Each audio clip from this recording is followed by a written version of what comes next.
nice getting someone who's definitely a professional in this industry, their perspective. So cool. I'm definitely inspired. I mean, what advice would you give for kind of setting yourself apart, but also sort of rising to the top?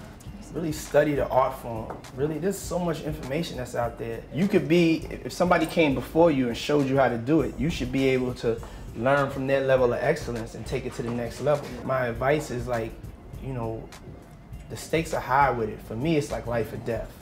And so, you know, I would say to take it that seriously, and don't think that you can't be better than somebody else. You're supposed to. You're put in this position for a reason, and there's nothing that you can't do. You can get better, but you have to work hard at it, and it's gonna hurt. You know. It's gonna hurt. Yeah, I had a question. When did you start like learning how to put together beats and all that stuff? I was an A&R, really like more of a gopher, assistant A&R, and my job was to make sure that the artists got to the studio. One day they didn't show up, and it was a remix schedule. And we had, you know, when you go to the studio, if you book the time, you can't just cancel it. You got to pay for it. And so I just decided to make use of the time, and I did a remix, and I just put a track, took a sample, and I put a track underneath this Jodeci record. It's called Come and Talk to Me, and I use this EPMD track. And the first record I produced, and it sold like over 2 million records. You know, I went with my gut, I went with my feeling. I don't play.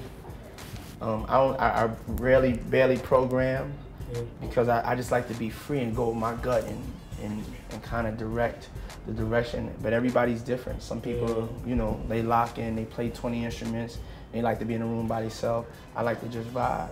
Okay, I got you. I want to start producing tracks, so like when I get older and shit, I'll be able to like write and produce for younger artists and shit. And the tight thing about this show is like we can only focus on our career. We have no distractions. We don't have to worry about having to hustle and then use your career as like a hobby. It's like that's the only thing we're doing, which is a blessing. But nowadays it's like there's so many artists out there that you have to really like hustle to be able to even get a chance. Must be nice. Yes. Yeah, no, it really is. I'm trying to say. Turn it up. I wish y'all the best of luck, man. Thank you.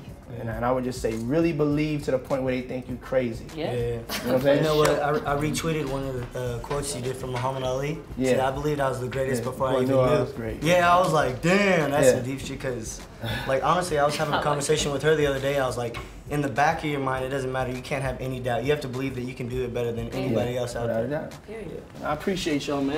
Cool. Thank you. Make sure you get that last train to Paris, man, when you come out. Thanks for your time. Hey, thank you. Nice to meet you. God bless. Nice to meet you. God bless. All right, Ben. Nice to meet you. Nice.